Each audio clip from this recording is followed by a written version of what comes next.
미국 연방철도청이 발칵 뒤집혔습니다. 100년도 더 된 미국 로고에서 믿을 수 없는 문양이 발견됐기 때문입니다. 그 문양은 바로 한국의 태극기였습니다. 미국 대륙을 가로지르던 열차가 사실은 한국의 철학을 등에 지고 달리고 있었다면 믿으시겠습니까? 한국의 정신이 100년 전 미국을 감동시켰다는 오늘의 사연, 지금 시작합니다. 저는 미국 연방철도청 역사보존국 소속으로 일하고 있는 로버트 앤더슨입니다. 오래된 철도역이나 기관차의 로고, 기록 문서 같은 것들을 조사하고 보존하는 일이 제 업무죠. 남들은 산업유산 탐정이라고 부른답니다. 제가 이 일을 시작한 지도 벌써 17년이 넘었습니다. 몇 달 전 저는 워싱턴주 타코마 지역의 오래된 유니언 기차역 복원 작업에 참여하게 되었습니다. 유리창의 스테인드 글라스나 벽면 문양을 조사하고 보존 대상을 정리하는 일이었죠. 사실 이런 일은 제가 늘 해오던 평범한 절차였습니다. 수십 개의 역사를 조사했고 그 과정에서 특별한 것은 거의 없었습니다. 그런데 그날 역의 중앙홀 천장에 새겨진 한 문양을 보고 저는 걸음을 멈추고 말았습니다. 동그란 원 안에 서로 마주보는 곡선 2개, 붉은색과 검정색이 맞물려 회전하는 듯한 이상하리만치 눈길을 끄는 문이었습니다. 마치 두 마리의 물고기가 서로 꼬리를 물고 도는 것처럼 보였죠. 처음엔 그냥 예전 로고인가 보다 했습니다. 하지만 어딘가 이상했어요. 그 문양을 계속 보고 있자니 어릴 적 콜라병에 그려졌던 로고가 떠올랐고 그러다 문득 그보다 더 익숙한 무언가가 떠올랐습니다. 설마 이게 한국 국기?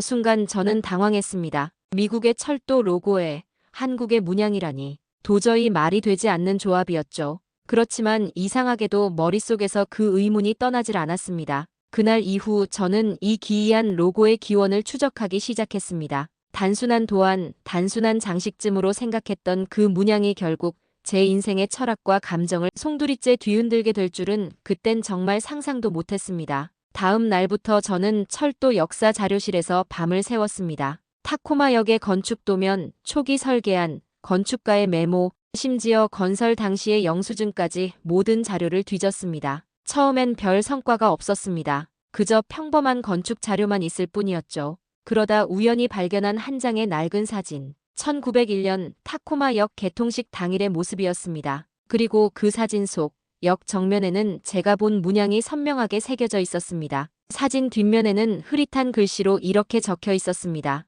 타코마역 개통식, 노던 퍼시픽 철도의 새 로고 첫 공개. 이 로고는 단순한 장식이 아니었습니다. 이건 의도적으로 선택된 철도 회사의 공식 상징이었던 겁니다. 저는 그 순간 직감했습니다. 이 문양 뒤에는 분명 더 깊은 이야기가 있을 거라고. 그리고 저는 그 이야기를 찾아내기로 결심했습니다. 그 문양의 정체를 밝히기 위해 저는 철도청 내부 기록을 샅샅이 뒤지기 시작했습니다. 로고의 사용 연도, 채택 과정, 회사 역사 문서들까지 모조리 훑어봤죠. 그때 제 눈에 띈 단어 하나가 있었습니다. 1893. 콜럼비아 엑스포 시카고 박람회. 그 문구는 회사 기록에서 로고, 디자인과 관련된 힌트를 제공하는 유일한 단서였습니다. 저는 바로 워싱턴에 있는 국립문서관으로 향했습니다. 1893년 미국은 콜럼버스가 아메리카 대륙을 발견한 지 400주년을 기념하며 세계 박람회를 성대하게 열었습니다. 이른바 콜럼비아 만국박람회,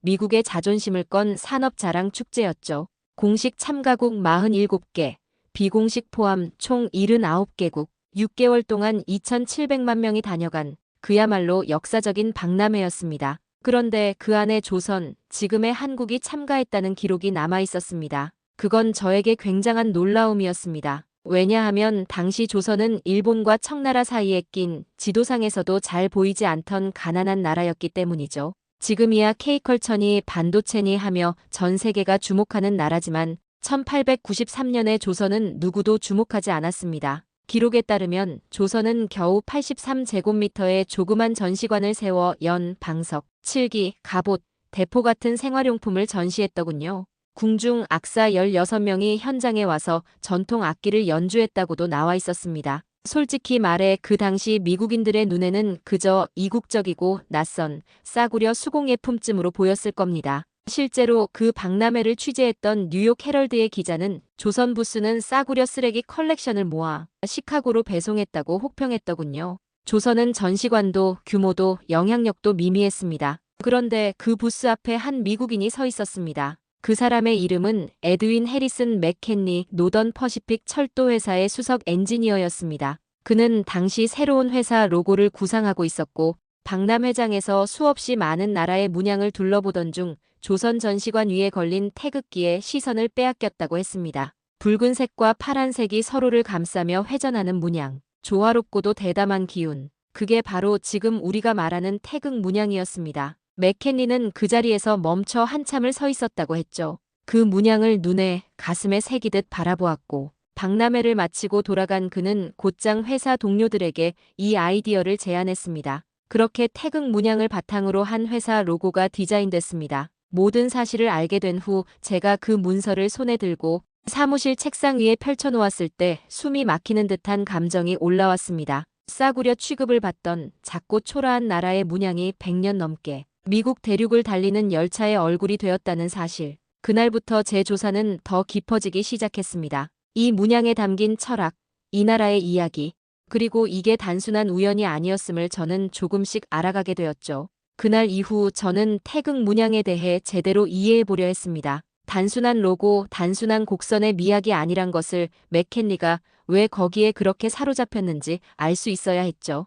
그래서 도서관으로 향했습니다. 동양 철학 관련 서적, 한국 역사 관련 자료, 번역본 논문들까지 닥치는 대로 뒤졌습니다. 솔직히 처음엔 쉽지 않았습니다. 서구의 관점으로는 도무지 이해할 수 없는 개념들이 많았거든요. 그러다 한국 학자가 정리한 한 문장을 발견하고 저는 멈춰섰습니다. 태극은 우주의 근본 원리를 상징하며 음과 양 두 기운이 끊임없이 순환하면서 모든 존재를 만든다. 그 문장을 읽는 순간 제 머릿속에서 마치 레일이 철컥하고 맞물리는 소리가 들렸습니다. 아, 이거구나. 저는 철도 시스템을 누구보다도 잘 압니다. 달리는 열차는 강한 동력이 있어야 하지만 그 힘은 철저하게 통제된 레일과 신호체계 안에서만 안전하게 작동할 수 있죠. 동력과 규칙, 이 두 가지가 완벽한 균형을 이루어야만 기차는 대륙을 달릴 수 있는 겁니다. 그런데 태극 문양이 말하는 바가 바로 그거였습니다. 대립하는 두 힘, 그러나 둘 다 없어선 안 되는 순환의 원리,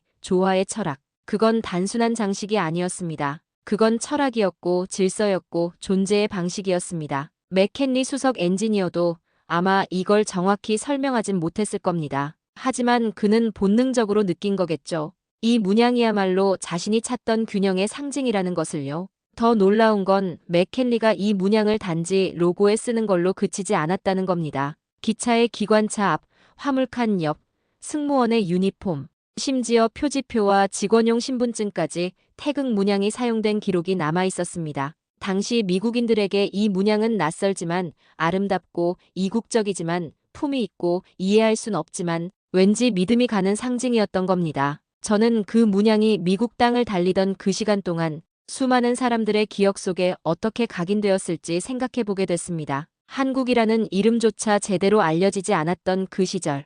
그 문양 하나가 조용히, 묵묵히, 그리고 아름답게 이 대륙을 건너가고 있었던 거죠.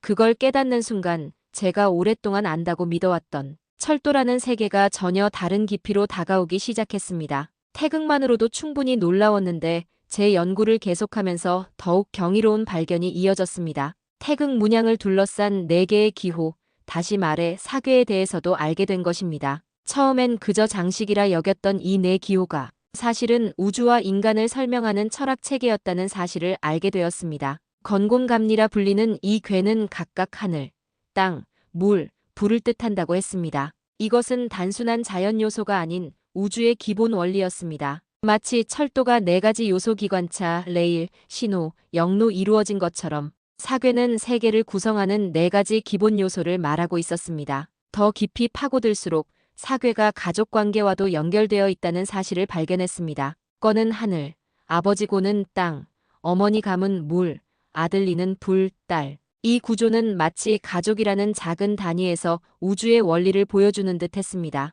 그리고 그것은 철도 시스템과도 놀랍게 닮아 있었습니다. 강한 동력권 아버지, 안정적인 지지곤, 어머니, 유연한 적응감, 아들, 변화와 발전력, 딸. 이 4요소가 없다면 철도도 존재할 수 없을 테니까요. 이 4가지 괴가 태극 문양과 함께 국기 구석에 놓여 있다는 걸 처음 보았을 때 그게 단지 장식이 아니라 세계와 인간에 대한 통합적 이해라는 걸 저는 깨달았습니다.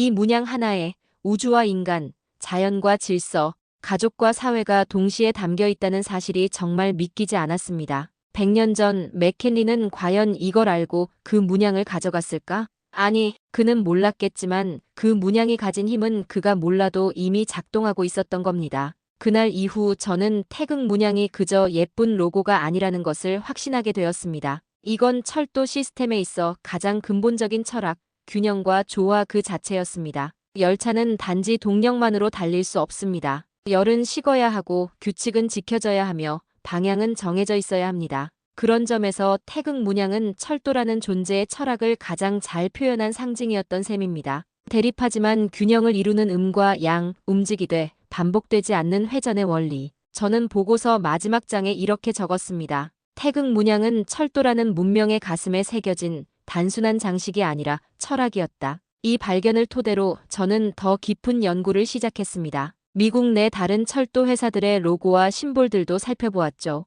그중 몇몇은 분명히 태극 문양의 영향을 받은 흔적이 있었습니다. 서로 맞물린 곡선, 순환의 이미지, 대비되는 색상의 조합. 그것들은 모두 태극 문양의 철학적 원리를 담고 있었습니다. 놀라운 건 이 문양이 미국 철도 산업의 황금기와 맞물려 있다는 점입니다. 1893년부터 1930년대까지 태극 문양이 가장 활발하게 사용된 시기는 미국 철도 산업이 가장 번성했던 시기와 일치합니다. 마치 태극의 철학이 미국의 산업 발전에 영감을 불어넣은 것처럼 말이죠. 이 사실은 저를 더욱 깊은 고민으로 이끌었습니다. 문명과 문화는 겉으로 보이는 것보다 훨씬 더 깊이 연결되어 있다는 것. 태극 문양이 미국 철도에 준 영향은 단순한 디자인의 차용이 아니라 동서양 철학의 놀라운 만남이었습니다. 저는 이 발견을 동료들과 공유했습니다. 처음엔 대부분이 의아해했지만 제가 증거를 하나하나 보여주자 그들도 점차 놀라움을 감추지 못했습니다.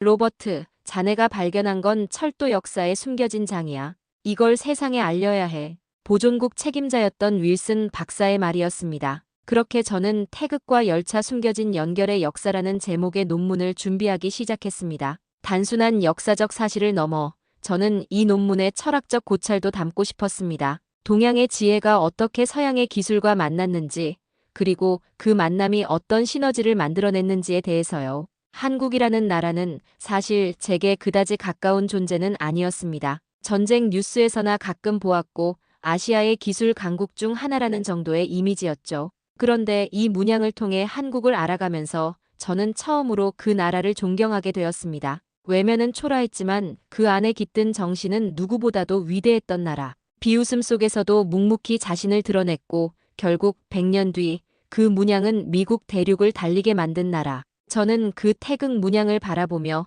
한국의 역사와 정신, 그리고 조용한 힘에 깊이 숙연해졌습니다. 저는 더 많이 알고 싶었습니다. 한국의 역사, 문화, 예술, 철학에 대해서요. 도서관으로 향했고 한국 관련 도서를 모두 읽기 시작했습니다. 그리고 거기서 또 다른 놀라운 발견들을 하게 됐습니다. 조선 왕조 600년의 역사, 전쟁과 침략 속에서도 고유의 정체성을 지켜온 강인함, 한글이라는 독창적인 문자체계, 세계 최초의 금속 활자 인쇄술, 그리고 무엇보다 홍익인간이라는 건국 이념, 널리 인간을 이롭게 하라. 이 모든 것이 태극 문양 속에 응축되어 있었습니다. 단순한 곡선이 아닌 그 민족의 역사와 철학, 정신이 담긴 상징이었던 거죠. 저는 그 발견에 점점 더 매료되었습니다. 태극기에 담긴 의미는 너무나 심오했습니다. 태극은 우주 원리를 상징하고 사괴는 천지인 삼재와 음양의 변화를 나타냅니다. 하늘과 땅, 그 사이의 인간, 그리고 모든 것을 변화시키는 음과 양의 교차.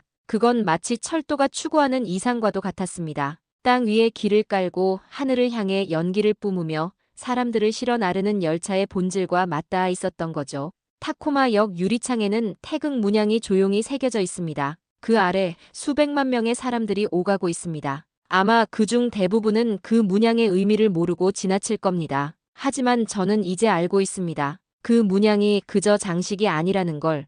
그게 한 나라의 정신이었고 그 정신이 이 대륙을 건넜다는 것을요. 태극 문양이 담긴 열차는 더 이상 달리지 않지만 그 이야기는 여전히 제 마음을 움직이고 있었어요. 저는 이 발견을 태극과 열차 숨겨진 연결의 역사라는 논문으로 정리했습니다. 싸구려 취급받던 그 문양이 어떻게 미국 산업과 철학을 감동시켰는지 그 진실을 기록으로 남기고 싶었거든요. 논문이 출판되자 몇몇 역사학자들과 기술 연구가들이 관심을 보였습니다. 워싱턴 주립대학에서는 제 발표를 들어보고 싶다며 초청 연락이 오기도 했죠. 대중의 관심은 그다지 크지 않았지만 그건 중요하지 않았습니다. 제가 발견한 진실, 그 작은 문양의 위대한 여정이 기록으로 남았다는 사실이 중요했으니까요. 저는 이 연구를 계기로 한국에 대해 더 알고 싶어졌습니다. 한국어를 배우기 시작했고 온라인으로 한국 문화와 역사를 공부했습니다. 언젠가는 꼭 한국을 방문하고 싶다는 꿈도 생겼습니다.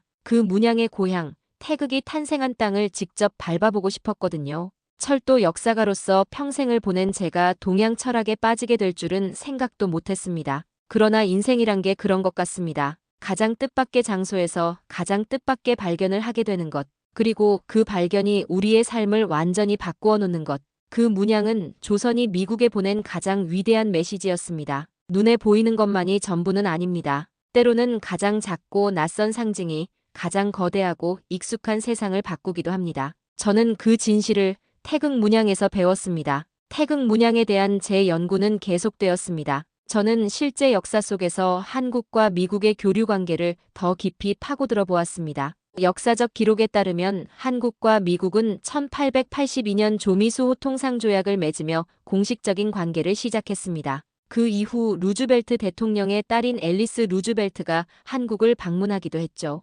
미국과 한국의 관계는 복잡한 역사를 거쳐왔습니다. 일제강점기, 한국전쟁, 그리고 산업화 시대를 거치며 두 나라는 때로는 거리를 두기도 때로는 가까워지기도 했습니다. 그러나 그 모든 역사 속에서 저는 한 가지 사실을 발견했습니다. 한국의 철학, 특히 태극에 담긴 조화와 균형의 원리는 결코 국경을 넘을 수 없을 것처럼 보였으나 실제로는 무수한 형태로 세계 곳곳에 영향을 미쳐왔다는 것입니다. 오늘날 우리가 보는 많은 로고와 디자인에는 태극과 같은 순환과 조화의 원리가 담겨 있습니다. 저는 이제 은퇴를 앞두고 있습니다. 그러나 지금도 태극 문양을 볼 때면 그 안에 담긴 균형과 조화의 원리, 대립 속에서도 서로를 포용하는 철학, 그리고 작은 것이 큰 것을 움직이는 역사의 가능성을 생각합니다. 제 인생에서 가장 흥미로운 발견 중 하나는 한 나라의 문화적 상징이 지닌 깊은 의미였습니다. 태극 문양 안에는 우주의 질서와 인간의 지혜,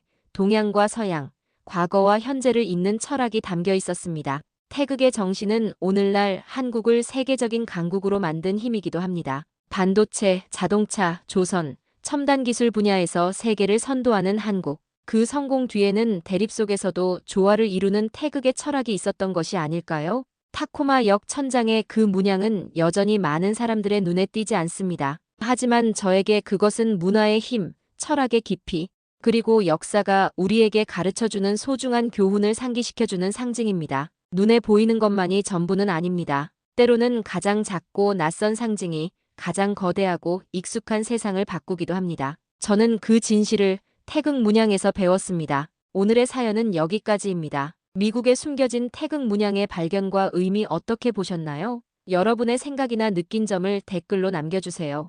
오늘 사연에 자부심이 느껴지셨다면 구독과 좋아요 부탁드립니다. 귀한 시간 내주셔서 감사합니다. 지금까지 감동 신호등이었습니다.